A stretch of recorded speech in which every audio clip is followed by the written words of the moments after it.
এইমাত্র পাওয়া সর্বশেষ আপডেট।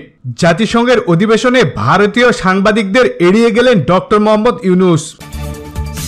দর্শক, ডক্টর মোহাম্মদ ইউনূস নোবেলজয়ী অর্থনীতিবিদ এবং বাংলাদেশের অন্তর্বর্তীকালীন সরকারের উপদেষ্টা, যিনি জাতিসংঘের সাধারণ পরিষদের অধিবেশনে অংশ নিতে নিউ ইয়র্কে পৌঁছান। তবে নিউ ইয়র্কে পৌঁছানোর পর ভারতীয় সাংবাদিকদের এড়িয়ে যাওয়ার একটি ঘটনা সামনে এসেছে, যা ভারতীয় গণমাধ্যমে বেশ আলোচিত হয়েছে।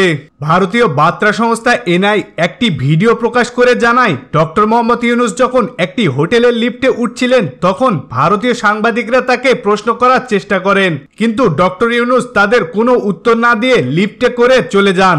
ভিডিওতে দেখা যায় সাংবাদিকরা তার কাছে পৌঁছানোর চেষ্টা করলেও একজন নিরাপত্তারক্ষী তাদের দূরে সরিয়ে দেন।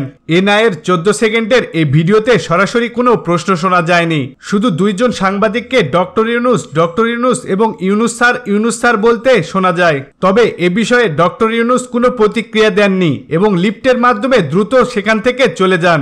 এদিকে ডক্টর ইউনূসের নিউ ইয়র্ক সফরের সময় প্রবাসী বাংলাদেশিদের একটি অংশ সাবেক প্রধানমন্ত্রী শেখ হাসিনার পক্ষে বিক্ষোভ প্রদর্শন করে। শেখ হাসিনা গত আগস্টে দেশের রাজনৈতিক অস্থিরতার প্রেক্ষিতে পদত্যাগ করেন এবং ভারতে আশ্রয় নেন। তার সমর্থকরা এ সময় নিউ ইয়র্কের রাস্তায় বিক্ষোভে অংশ নেয় এবং শেখ হাসিনার প্রতি তাদের সমর্থন জানায়।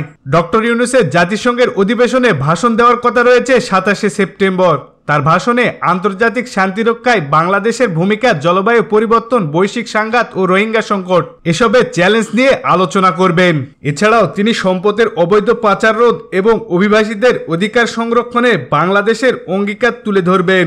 ডক্টর মোহাম্মদ ইউনূসের এই সফর বাংলাদেশের বর্তমান রাজনৈতিক প্রেক্ষাপটে গুরুত্বপূর্ণ হিসেবে বিবেচিত হচ্ছে।